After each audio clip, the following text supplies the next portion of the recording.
आज मैं क्लास 7 का सब्जेक्ट हिस्ट्री जो अगस्त महीना में होने वाला परीक्षा है उसी का एक मॉडल सेट लेकर आया हूं मैं। ये कौन सेकेंड समेटिव इवोल्यूशन 2026 का है।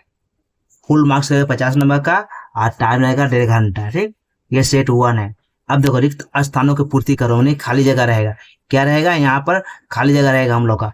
ये यहाँ पर खाली जगह रहेगा। 1 मिनट, ये यहाँ पर खाली जगह रहेगा। जितना समय खाली जगह रहेगा सिर्फ उस आप लोग क्या करना है, ये हाथ से उठाकर लिखना है। ये हाथ से उठाकर लिखना है।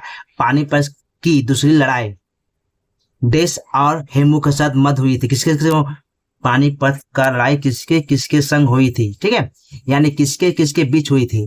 तो क्या अकबर और हेमू के संग हुई थी। शेर शाह की मृत्यु देश हुई थी, कब हुई थी? 1545, 1546 से 1547। सही उत्तर 1545 में। यानी ये जो दिया हुआ इसमें चुन के हम लोग लिखना है। जहांगीर के शासनकाल में देश को मृत्युदंड दिया गया था। यानी किससे मृत्युदंड दिया गया था? गुरु अर्जुन देव या गुरु नानक या गुरु गोविंद सिंह? सही होता है गुरु नानक को। ठीक है, गुरु नानक देव को। सही उत्तर होगा, सही उत्तर होगा गुरु अर्जुन देव को। क्या होगा? गुरु अर्जुन देव को। यहाँ खाली जगह आप लोग का है। ने मुगल सम्राटों के साथ संधि नहीं की। कौन सा ऐसा राजा है जो मुगलों से संधि नहीं है? संधि में लड़ाई, युद्ध जिसको बोलते हैं। तो मान सिंह, राणा प्रताप, विजय सिंह। सही होता राणा प्रताप। अब देखो, देश बीजापुर के सुल्तान थे। बीजापुर में कौन सुल्तान था? जो सुल्तान होता है वो बीजापुर सुल्तान कौन था हम लोग का? तो आदिल शाह कि मलिक अंबर या टोडरमल? तो सही उत्तर आदिल शाह। हुमायूं के उत्तर देखो, प्रश्नों के एक नंबर प्रश्नों के 2 नंबर है। प्रश्नों के उत्तर एवं 1 या 2 शब्दों में दीजिए। कोई 5 देना है। ठीक है, कौन देना है? 5 देना है। इसलिए नीचे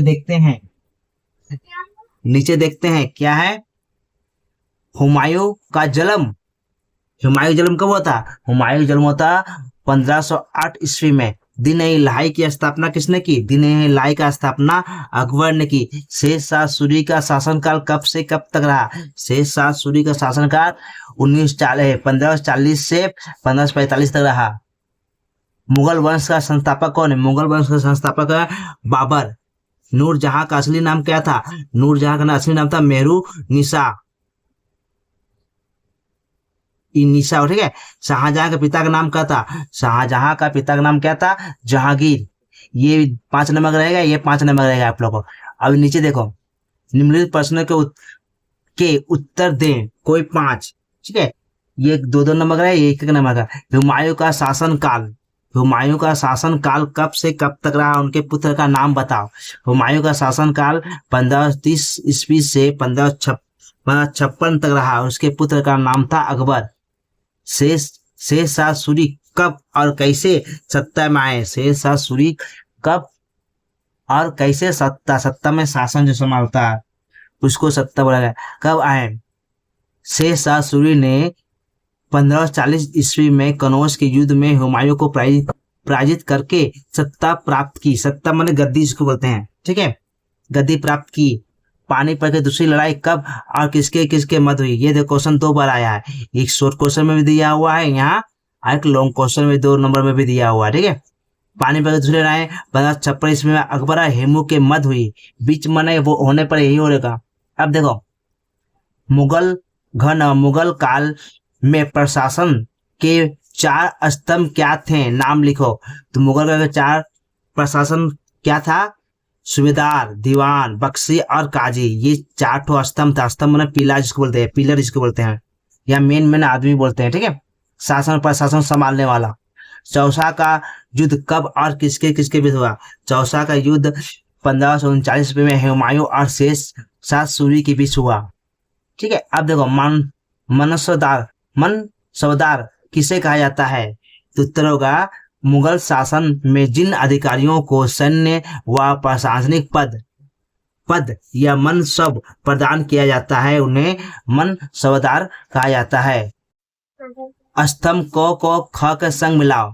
ये मिला हुआ है आखिर फिलहाल। ठीक है, परीक्षा में क्या करेगा? ये ऑप्शन जो है ये मिला हुआ है। हुमायूं क्या होगा, शेर शाह सूरी को पराजित किया था। शेर शाह सूरी क्या होगा, ग्रैंड ट्रंक रोड का निर्माण किया। अकबर ने दिन ए इलाही चलाया था। जहांगीर ने नूरजहां से विवाह किया था और शाहजहां ताजमहल निर्माण कराया था। ये जो स्तंभ मिला हुआ है, लेकिन परीक्षा में ये जो रहेगा यहाँ दे देगा, ठीक है, ये जो रहेगा यहाँ दे देगा, ये जो रहेगा नहीं कि उलट पलट कर हेर फेर कर देगा, मैंने इधर उधर दे देगा, ठीक है। ये हम मिला के दिए आप लोग को याद करने की सुविधा हो, इसलिए हम मिला कर दिए। लेकिन परीक्षा में ये एक ऑप्शन को ई में दे देगा, ई को ए में दे देगा, बी को डी में देगा, इसको इधर, ठीक है। इस तरह मिला है, ये मिला हुआ आप लोग सुविधा के लिए आपको मैं इस तरह दिया। अब देखो ये क्या देख लोगे, ठीक है। अब यहाँ नीचे क्या करना हम लोग को, उत्तर लिख देना। ये तो लिखा होगा उत्तर इसी तरह, सही सही। अब यहाँ क्या करना हम लोग को, यहाँ निम्नलिखित प्रश्नों के उत्तर दें, कोई 5। मुगलों के प्रशासन में सुविधा का परिचय दीजिए।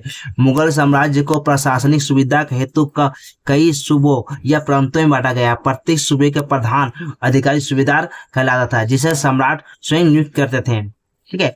यहाँ प्रत्येक का एक तो क्या होता है, सुबेदार होता है। उसको कौन नियुक्त करता है, कौन उसको रखता है काम में, सम्राट। सुबेदार सब सूबे कानून व्यवस्था बनाए रखना एवं राजस्व वसूली की देखरेख रखना तथा अन्य सैन्य व्यवस्था को संभालना जैसे कार्य करता था। सूबेदार क्या करता था, ये सब क्या करता था, वो सीधे सम्राट के प्रति उत्तरदायी होता था। अब दिन ए इलाही के बारे में लिखो। दिन ए इलाही अकबर द्वारा 1542 में स्थापित एक नया धार्मिक पंथ था। इसका उद्देश्य विभिन्न धर्म, हिंदू, इस्लाम, ईसाई, जैन आदि धर्म के अच्छे तत्वों को मिलाकर एक स्वर्गराही धर्म बनाया गया था। यह अकबर की धार्मिक संपूर्णता की नीति, यह सुलह ए कुल का प्रतीक था। हालांकि इसे अपनाने वाले अनुयायियों की संख्या बहुत कम थी, ठीक। अब देखो शेर शाह सूरी के प्रशासनिक शासनों के सुधार के बारे में लिखो। अब देखो शेर शाह सूरी ने भूमि की पैमाइश कर एक व्यवस्थित राजस्व प्रणाली लागू की। उसने ग्रैंड ट्रंक रोड सहित कई सड़कों का निर्माण करवाया और यात्रियों की सुविधा के लिए स्थान पर सराय में रहने की व्यवस्था किया। सराय बनाए, उसमें कुछ कुशल डाक व्यवस्था स्थापित किया और रुपया नामक चांदी की मुद्रा चलाई, जो आगे चलकर मानक मुद्रा बनी। अब देखो अकबर के दरबार में 9 रत्नों में से किन्हीं 5 का नाम लिखो। अकबर के दरबार में 9 रत्न थे, उसमें से कोई 5 का आपका नाम लिखना है। बीरबल, टोटमल, अबुल फजल, फैजी और तानसेन है 9, लेकिन लिखना कितना है, 5। अब देखो फतेहपुर सीकरी शहर का निर्माण किस तरह और कहां से हुआ। फतेहपुर सीकरी का नगर आगरा के निकट संत शेख सलीम चिश्ती के सम्मान एवं अकबर द्वारा बनाया गया था।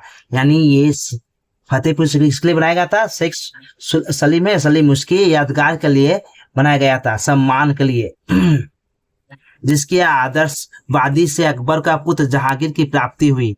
इसका निर्माण कार्य 1551-71 ईस्वी में आरंभ हुआ था और इसमें लाल बालू पत्थर से भव्य महल, मस्जिद तथा बुलंद दरवाजा बनाए गए, परंतु जल की कमी के कारण कुछ वर्षों बाद इसे त्याग दिया गया, इसे छोड़ दिया गया। ओके बच्चा, आप लोग अगर वीडियो अच्छा लगे तो लाइक एंड सब्सक्राइब एंड दोस्तों में शेयर करो। Good bye.